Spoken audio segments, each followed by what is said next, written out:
बिस्मिल्लाहिर्रहमानिर्रहीम। अस्सलामुअलैकुम वरहमतुल्लाहि वबरकात। अल्लाह के नाम से शुरू जो बड़ा कृपालु और अत्यंत दयावान है। तेजस्वी यादव हार के बाद सुप्रीम कोर्ट के चक्कर लगा रहा है, लेकिन अब भी तेजस्वी यादव अपनी सरकार बना सकता है। हालांकि बीजेपी की सरकार, एनडीए की सरकार, जेडीयू की सरकार बन चुकी है बहुमत के साथ, क्योंकि HAM हिंदुस्तानी अवाम मोर्चा और VIP जो UPA में थी अब NDA में आ चुकी है इलेक्शन से पहले ही, और वही 8 सीट के फायदे से ही आज बीजेपी जेडीयू की सरकार बनी है। लेकिन अब भी RJD अपने दम पर थोड़ा सा मेहनत करके, दिमाग लगाकर और एक अलग ही लड़ाई लड़कर अपनी सरकार अब भी वो बिहार में बना सकती है। जब बिहार का इलेक्शन ख़त्म हुआ, जब काउंटिंग शुरू हुई और उसके बाद जो रिजल्ट निकला वो ये था कि बीजेपी के पास 74, जेडीयू के पास 43, LJP के पास 1, VIP के पास 4 और HAM के पास 4 सीटें थी। तो NDA के पास टोटल 126 सीट मौजूद थी, और जबकि सरकार बनाने के लिए मात्र 122 सीट की ज़रूरत होती है। अगर इसमें LJP को बाहर भी कर दिया जाए फिर भी इस वक्त NDA के पास बहुमत से 3 सीट ज़्यादा है, यानी 125 सीट। और जो UPA गवर्नमेंट, UPA जो अलायंस थी, महागठबंधन अलायंस, उसमें RJD की सबसे ज़्यादा सीट आई 75, कांग्रेस 19, CPM 16, टोटल 110। तेजस्वी यादव को अब भी करीब करीब 12 सीटों की ज़रूरत थी, और वो 12 सीट उनको AIMIM 5 seat, BSP 1 seat, VIP 4 seat और HAM 4 सीट से पूरा हो सकता है। लेकिन सवाल ये पैदा होता है कि जब VIP और HAM पहले से ही NDA के साथ सरकार बना चुकी है, मंत्री पद उनको मिल चुका है, वो शपथ ले चुके, तो वो फिर क्यों RJD के पक्ष में आएंगे? इसके लिए आपको 2 चीज़ें समझनी पड़ेगी।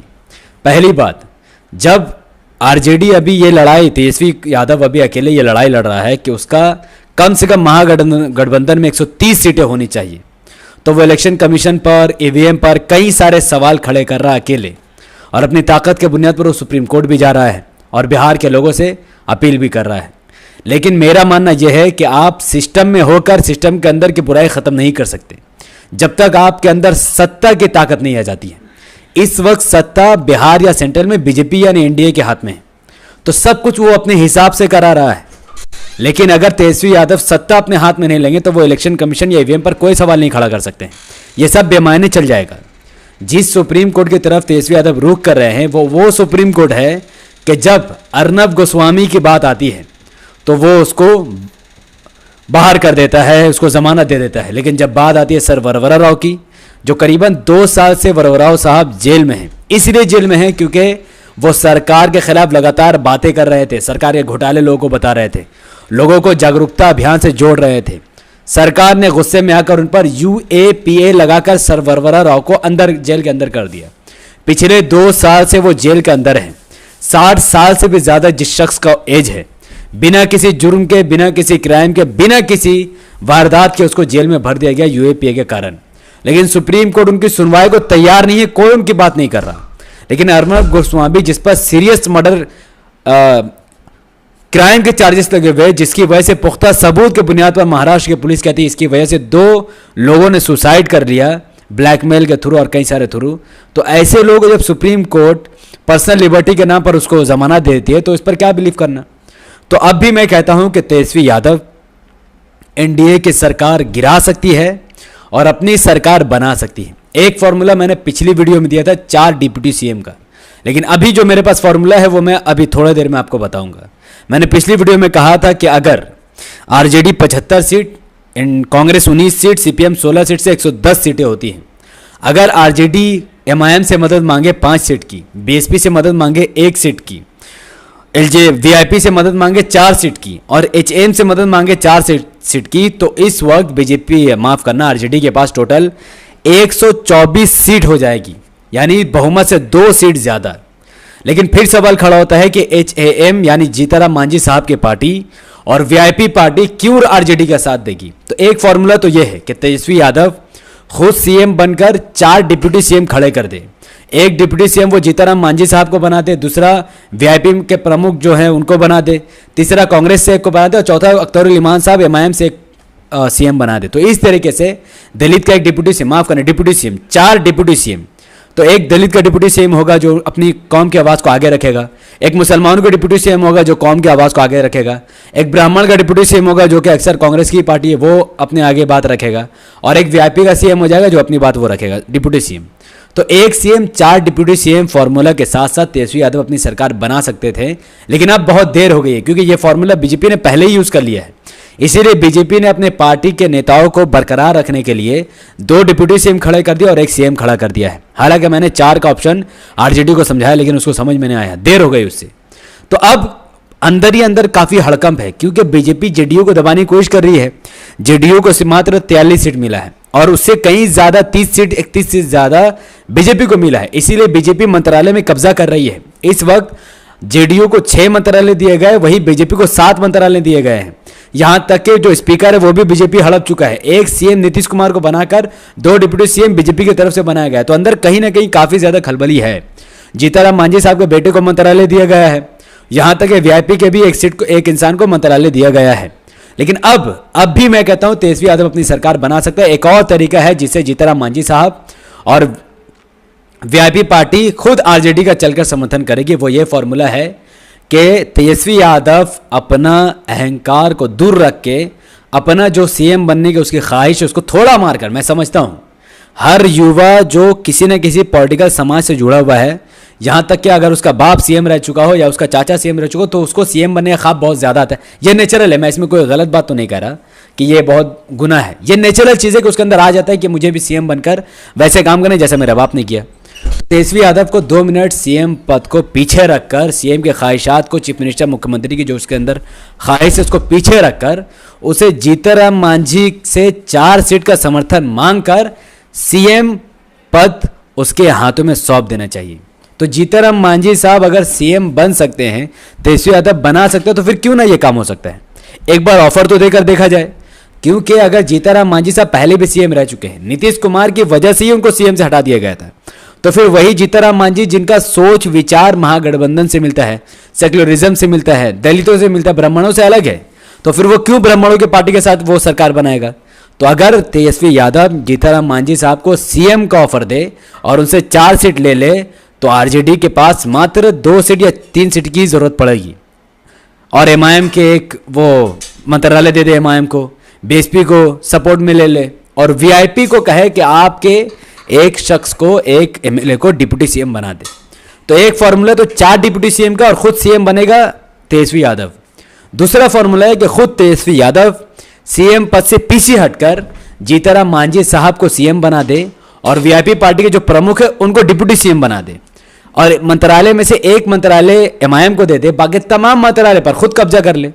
तो ये फॉर्मूला से यानी 2, एक सीएम, एक डिप्टी सीएम और एक एमआईएम को मंत्रालय और खुद पूरा मंत्रालय कब्जा करके तेजस्वी सरकार, अब माफ करना, तेज रफ्तार तेजस्वी सरकार बिहार में बन सकती है।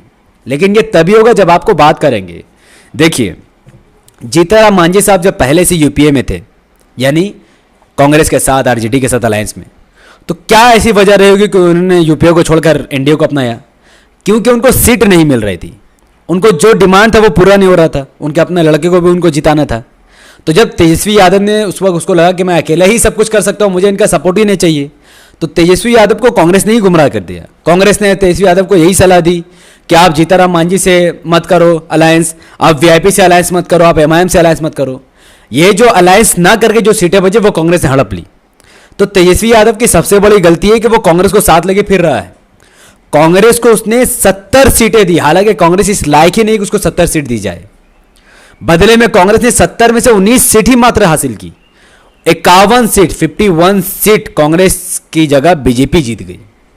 अगर पहले से ही तेजस्वी यादव थोड़ा अहंकार को नीचे रखकर, कांग्रेस की बात ना सुनकर, जीतनराम मांझी साहब को अगर वो सीट दे देता और वीआईपी को सीट दे देता, तो इस वक्त तेजस्वी यादव को एमआईएम की भी जरूरत नहीं पड़ती, उसकी और ज्यादा सीटें आ जाती। और अगर वो एमआईएम के साथ गठबंधन करता तो फिर तो वो उसका पार्टिकुलर पूरा सरकार बन जाता। तो यही फॉर्मूला है कि जीतनराम मांझी साहब को सीएम पद दे और वीआईपी को डिप्टी सीएम बनाए, एमआईएम के अध्यक्ष अख्तर इमाम साहब को एजुकेशन मिनिस्टर बनाए और खुद तमाम 10 मंत्रालय पर कब्जा करके तेज रफ्तार तेजस्वी सरकार बनाकर सरकार बना ले। तो ये एक तरीका है, क्योंकि जब बीजेपी खुद जेडीयू को दबा रही है, क्योंकि जब एक मुख्यमंत्री नीतीश कुमार वो कह रहा है कि मैं बनना नहीं चाहता था, बस मैं लोगों के कहने से बन गया। उसके अंदर कुछ ना कुछ असमंजस तो है। जब स्पीकर नीतीश कुमार अपना रखना चाहता था तो बीजेपी ने अपना स्पीकर घुसा दिया, पूरे मंत्रालय में बीजेपी ने कब्जा कर लिया, कुछ कुछ जेडीयू को दिया। तो ये पार्टी को तोड़ना भीतर भीतर बहुत आसान है।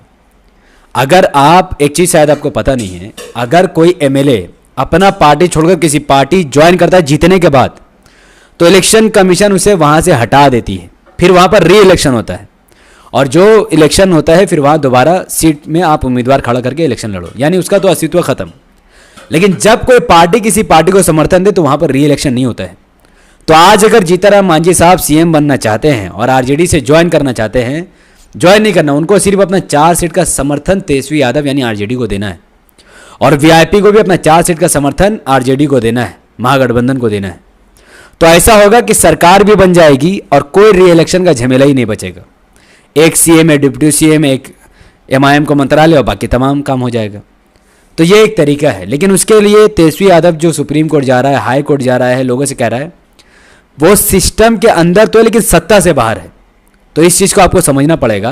तेजस्वी यादव को सत्ता को पहले लेना है। MIM, BSP, RJD, INC, CPM, BSP, HAM, VIP के साथ अगर वो सरकार बनाता है तो वो सिस्टम से ऊपर चढ़कर सत्ता में भागीदारी ले लेता है। जब सत्ता उसके हाथ में आ जाएगी तो वो किसी भी तरीके से अपना काम निकलवा सकता है। वो इलेक्शन कमीशन पर भी अगर कोई बात उठाता है तो उसके बातों पर दम रहेगा। वो सुप्रीम कोर्ट जाता है चाहे हाई कोर्ट, क्योंकि जब वो एक राज्य का पूरा सरकार जिसके अंडर है, अगर वो किसी पर हमला करे तो क्यों नहीं हो सकता है हमला, यानी सुप्रीम कोर्ट जाकर। लेकिन अभी तो वो सरकार में ही नहीं है, तो फिर कौन उसकी बात सुनेगा।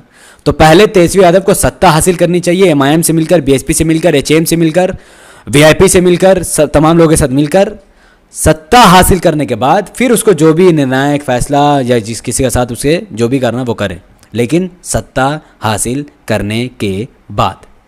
तो फिलहाल बीजेपी, जेडीयू, वीआईपी, एचएएम ने एक साथ मिलकर 125 सीट की बहुमत से सरकार बना ली, मंत्रालय बढ़ गया, शपथ ग्रहण हो गया। ना कांग्रेस वहाँ पर गई, ना आरजेडी वहाँ पर गई, ना एमआईएम वहाँ पर गई, ना सीपीएम वहाँ पर गई, ना बीएसपी वहाँ पर गई, वहाँ पर कोई नहीं गया। अकेले अकेले उन्होंने शपथ ले ली और तमाम विपक्षी पार्टियों ने उसका बहिष्कार कर दिया, और ये तमाम चीज़ें अभी चल रही हैं। तो उम्मीद है आपको बात समझ में आई हो कि तेजस्वी यादव अब भी सरकार बना सकता है। 3 पार्टियों को इसे सपोर्ट की ज़रूरत है, एमआईएम, वीआईपी और एचएएम, जो कि आसानी से उसके साथ आ सकती है अगर वो दिमाग से खेल खेले और सीएम पद को पीछे रखकर किसी और को उसका दावेदार यानी जीतनराम मांझी को बना दे, तो फिर उसका काम हो जाएगा। क्योंकि जीतनराम मांझी का जो आइडियोलॉजी है और जो वीआईपी का आइडियोलॉजी है वो तेजस्वी यादव से मिलती जुलती है, वो मोदी से नहीं मिलती जुलती, वो हिंदुत्व का फॉलोअर नहीं है। और एक खुशी की बात यह है कि एआईएमआईएम, ऑल इंडिया मजलिस इत्तेहादुल मुस्लिमीन, नेशनल पार्टी बन चुकी है। पहले वो नेशनल पार्टी नहीं थी, अब इलेक्शन कमीशन ने उसे नेशनल पार्टी घोषित कर दिया है। तो अब कभी टीवी में कभी आएगा ना, आप देखते होंगे टीवी में यार एमआईएम का नाम ही नहीं आता है, अन्य पार्टी, इसीलिए नाम नहीं आता क्योंकि वो नेशनल पार्टी नहीं थी। अब जब आप टीवी देखोगे इलेक्शन, बंगाल इलेक्शन के टाइम में, तो आपको दिखाएगा कि एमआईएम कितने सीट लड़ रही है, एमआईएम का कितना सीट आने वाला है। बीजेपी, टीएमसी, कांग्रेस, सीपीएम के बगल में एमआईएम का भी नाम होगा, और वहाँ पर बाकायदा आपको एमआईएम का नाम सब कुछ दिखेगा। तो ये डिटेल अब आपको दिखेगी, और एमआईएम पूरे भारत में इलेक्शन लड़ेगी इंशाअल्लाह, और जीतेगी भी। क्योंकि जब किसी भी पार्टी ने मुसलमानों का साथ नहीं दिया, दलितों का साथ नहीं दिया, और आज जब एमआईएम कई सालों से मुस्लिम दलित के साथ रहे, तो कोई मुसलमान या दलित इतना बेवकूफ़ नहीं जो एमआईएम को छोड़कर किसी और को वोट देगा। तो ज़मीन पर मेहनत कीजिए, एमआईएम के लिए काम कीजिए, और भारत के सेकुलरिज्म, संविधान को बचाने में एमआईएम असदुद्दीन ओवैसी साहब की मदद कीजिए। बहुत बहुत शुक्रिया। अस्सलाम वालेकुम रहमतुल्लाहि व बरकातहू। अल्लाह की सलामत रहमत बरकात आप तमाम भाई और बहनों पर हो। मे अल्लाह बी पीस अपॉन अस।